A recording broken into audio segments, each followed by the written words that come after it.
시간 찬송가 370장 어두운 밤 쉬되리니 같이 찬양하시겠습니다. 찬송가 370장 같이 찬양하시겠습니다.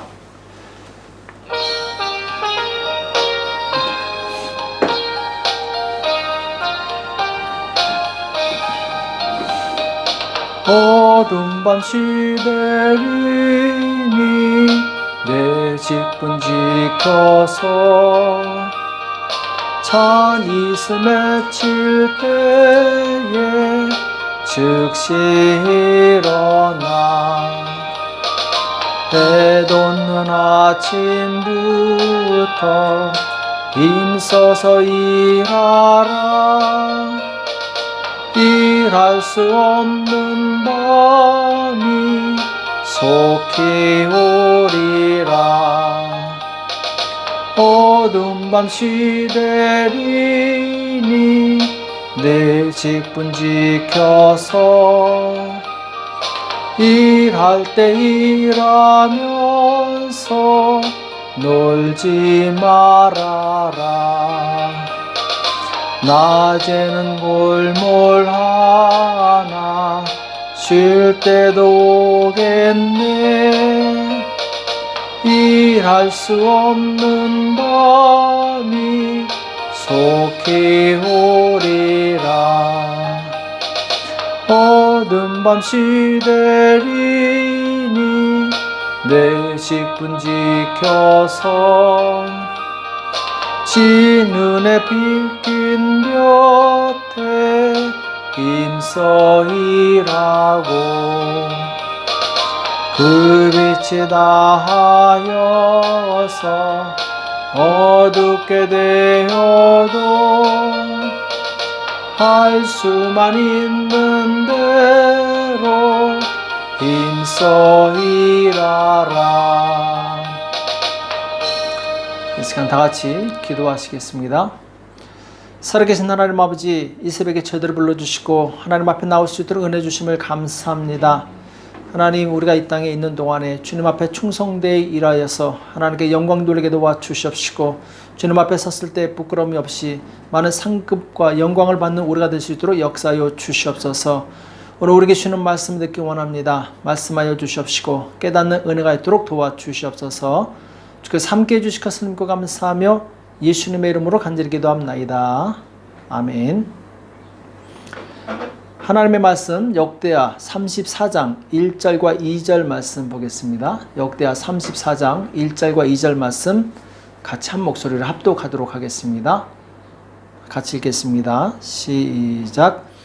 요시야가 위에 나아갈 때 나이 8세라 예루살렘에서 31년을 치리하며 여호와 보시기에 정직히 행하여 그 조상 다윗의 길로 행하여 좌우로 치우치지 아니하고. 아멘. 경건을 향한 의지를 가진 성도, 경건을 향한 의지를 가진 성도란 제목으로 같이 말씀을 나누겠습니다. 자, 오늘은 이제 요시야라는 왕에 대해서 말씀을 나눌 텐데, 이 요시야 왕은 남유다에서 마지막으로 가장 선했던 왕이었죠. 그래서 오늘 말씀처럼 여호와 보시기에 정직히 행하여 그 조상 다윗의 길로 행하여 좌우로 치우치지 아니하였다, 이렇게 말씀하고 있는데, 자, 요시야 왕은 정말 하나님 앞에 정직하게 행하고 이 진리를 따라 살았던 사람이죠. 성경에 보면은 다윗의 길로 간 사람들에 대해서는 3명 정도 굉장히 적습니다. 자, 그런데 그 중에 한 명에 들 정도로 요시야 왕은 굉장히 하나님을 경외했던 그런 이 왕이었습니다. 자, 그런데 오늘 말씀에 보면은 위에 나갈 때 나이 8세라 이렇게 말씀하고 있어요. 자, 8살 때 왕이 됩니다. 그리고 예루살렘에서 31년을 통치했다고 말씀하고 있는데, 자, 8살에 왕위에 올라서 하나님을 경외하고 다윗의 길로 갔다라는 거, 이것은 정말 대단한 일이 아닐 수 없습니다. 우리가 볼 때 8살이면은 굉장히 어린 아이로 취급을 하죠. 그런데 요시야 왕은 이미 8살 때부터 이 다윗의 길로 가기 시작했어요. 참고로 그 아버지 요담이 아몬이죠. 아몬은 12세에 왕이 되어서 2년 동안 통치했는데 성경에 보면은 하나님 앞에 악하고 아주 우상 숭배에 깊이 빠졌던 왕이라고 말씀하고 있어요. 자, 똑같이 거의 어린 나이에 왕이 됐죠. 어린 나이에 왕이 됐는데 지금 요시야 왕은 8살 때 벌써 정직한 길로 가게 되는 것을 보게 됩니다. 그리고 오늘 3절에 보면은 그 위에 있은 지 8년에 그 조상 다윗의 하나님을 비로소 구하고, 그러니까 8년이니까 8살에 왕이 되어서 8년이 지났으니까 16살 때죠. 그러니까 16살 때 하나님을 구하고, 또 그 12년, 그러니까 곧 20세 때 유다와 예루살렘을 비로소 정결케 하여 그 산당과 아세라 목상들과 아로 새긴 우상들과 부어 만든 우상들을 제하여 버리매, 이렇게 말씀하고 있어요. 요시야 왕은 젊은 나이에 벌써 굉장한 개혁을 시작한 것이죠. 그리고 4절에 보면은 바알에 대한 회표하고, 그리고 태양상 찍고 아세라 목상들을 빻아서 가루로 만들고, 그리고 우상 숭배하던 그 제사장들을 죽여서 그 뼈를 단 위에 불살라 버리죠. 옛날에 이제 우상 숭배에 극심했던 여로보암이 이 우상 숭배하던 그 단에서 하나님의 사람이 와서 그 단에 분향하는 저 제사장의 뼈를 요시야라는 왕이 와서 불사를 것이다, 이렇게 예언했는데 그대로 오늘 말씀이 이루어지게 됩니다. 자, 이것을 볼 때 우리는 신앙이 철저히 각자 개인적인 거라는 것을 볼 수 있습니다.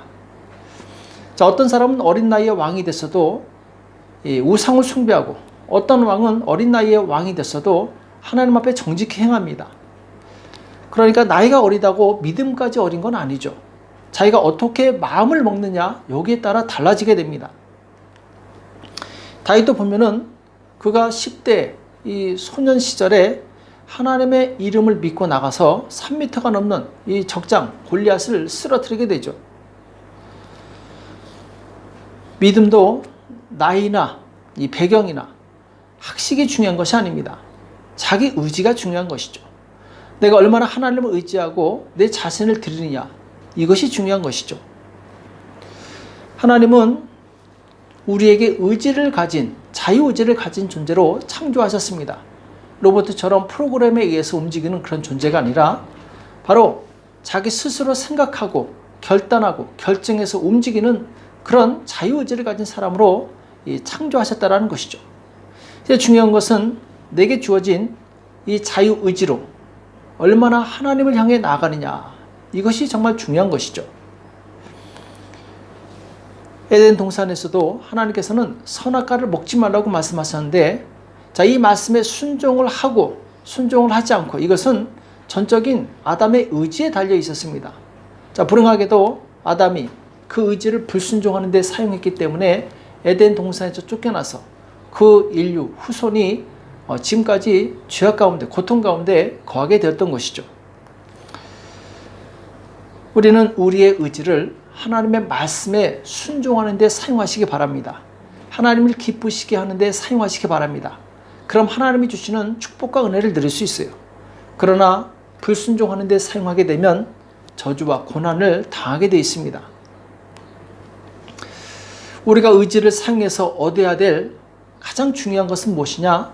하나님을 아는 것입니다. 하나님을 알기 위해서 우리가 의지를 사용해야 돼요. 오늘 역대하 34장 18절과 19절에 보면은 하나님의 성전에서 hil기야라는 제사장이 하나님의 율법책을 발견합니다. 그래서 서기관 사반이 그것을 가져와서 요시야 왕 앞에서 읽어주는데, 그 책을 읽자마자 요시야 왕이 옷을 찢고 아주 통곡하는 내용이 나와요. 19절에 나오죠. 왕이 율법의 말씀을 듣자 곧 자기 옷을 찢더라, 이렇게 말씀하고 있습니다. 자, 오늘 요시야 왕은 왜 율법책을 듣자마자 자기 옷을 찢었습니까? 성경을 읽고 나니까 자기들에게 임한 저주와 고난이 바로 하나님 말씀에서 벗어났기 때문에 우리가 이런 고난을 당했다는 것을 깨달은 것이죠. 하나님의 말씀과 성품을 알지 못하면 원인도 모르고 고난을 받으면서 힘들어하게 됩니다. 하나님의 말씀은 정확합니다. 그래서 캐논이라고 그러죠. 곧 잣대입니다. 말씀에서 벗어나면 그대로 그 대가를 치르는 것이 성경의 법칙입니다. 오늘 24절에 보면은 여호와의 말씀이 내가 이곳과 그 거민에게 재앙을 내리되 곧 유다 왕 앞에서 읽은 책에 기록된 모든 저주대로 하리니. 자, 성경에 기록된 모든 저주대로 이 저주가 임한다고 말씀하고 있죠. 이는 내 백성이 나를 버리고 다른 신에게 분향하며 그 손의 모든 소유로 나의 노를 격발하였습니다. 그러므로 나의 노를 이곳에 쏘음에 꺼지지 아니하리라. 자, 하나님의 말씀을 벗어나서 우상에게 분향했기 때문에 하나님의 진노가 임했던 것이죠. 이미 신명기 28장에서 이 모세는 이스라엘 백성에게 들으라 이스라엘 쇠마의 말씀을 선포하게 되는데 그 말씀이 바로 대대로 이어지게 됩니다. 왜냐하면 하나님의 말씀은 변개치 않기 때문에. 자, 그때 순종하는 자에게는 이런 축복이 임할 것이다 말씀하시는데 신명기 28장 1절에 보면은 내가 내 하나님 여호와의 말씀을 삼가 듣고 내가 오늘날 내게 명하는 그 모든 명령을 지켜 행하면 내 하나님 여호와께서 너를 세계 모든 민족 위에 뛰어나게 하실 것이라. 이렇게 시작하죠.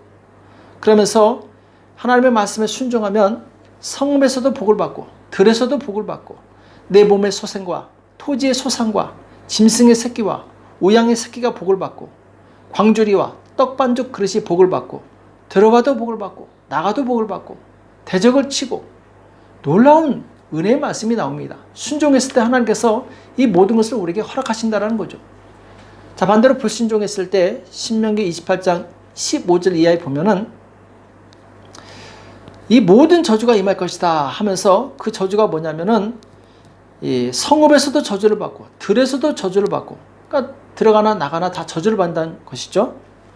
또 내 광주리와 떡반죽 그릇이 저주를 받을 것이요 내 몸의 소생과 내 토지의 소산과 내 우양의 새끼가 저주를 받을 것이며 내가 들어와도 저주를 받고 나가도 저주를 받으리라 하면서 이 저주에 대해서 굉장히 많이 나옵니다. 거의 이 순종했을 때 축복보다 저주했을 때 받는 이 불순종했을 때 받는 저주가 2배 이상 나오게 돼요.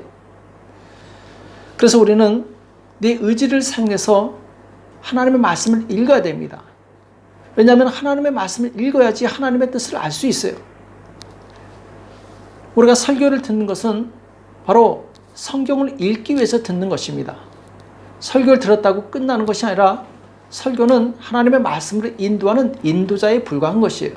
그리고 하나님의 말씀을 풀어주는 것에 불과합니다. 내가 직접 성경을 읽으면서 그 말씀을 받아야 됩니다. 하나님의 뜻을 깨달아야 돼요. 그럴 때 내 미래가 달려 있습니다. 그래서 우리는 우리 의지를 하나님의 말씀을 듣고 읽고 순종하는 데 사용하시기 바랍니다.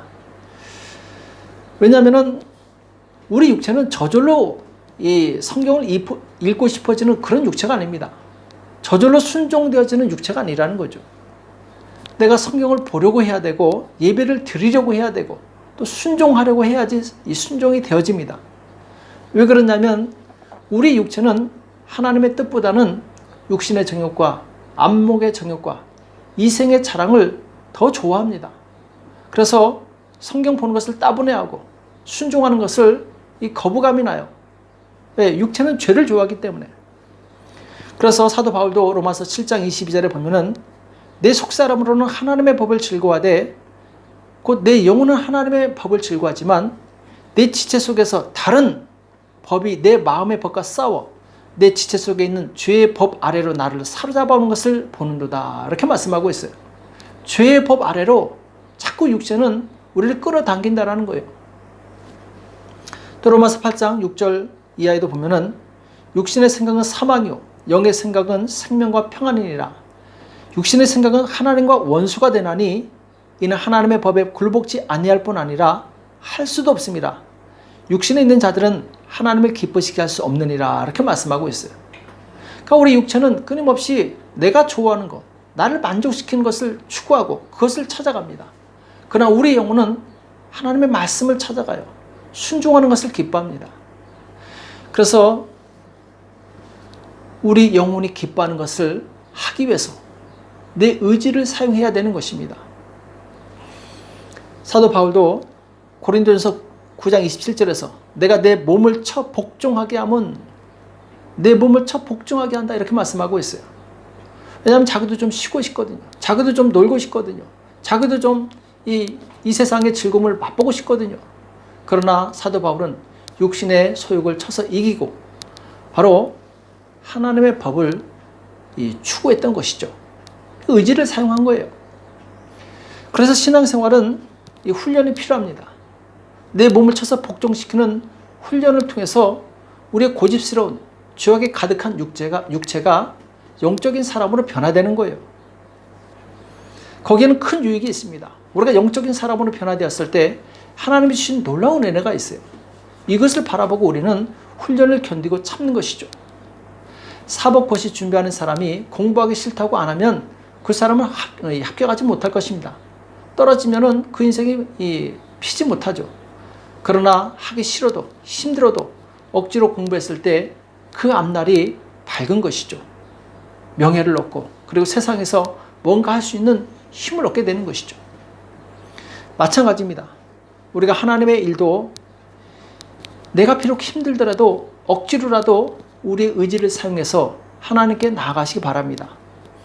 하나님을 알기를 힘쓰고 또 기도하기를 힘쓰고 하나님께서 기뻐하시는 일에 순종하시기를 힘쓰시기 바랍니다. 기도하는 것도 마찬가지입니다. 세상에 기도가 즐거워 산 사람은 그렇게 많지 않습니다. 그러나 억지로라도 기도하면 약속대로 응답이 오는 거예요. 능력을 받을 수 있는 것이죠. 요한복음 14장 12절 이하에 보면은 나를 믿는 자는 내가 하는 것도 할 것이요 또 이보다 큰 것도 하리니 이렇게 말씀하고 있어요. 자, 예수님보다 더 큰 일을 할 수 있다. 자, 그 비결이 무엇이냐? 너희가 내 이름으로 무엇을 구하든지 내가 시행하리니 이는 아버지로 하여금 아들을 인하여 영광을 얻으시게 하려 함이라.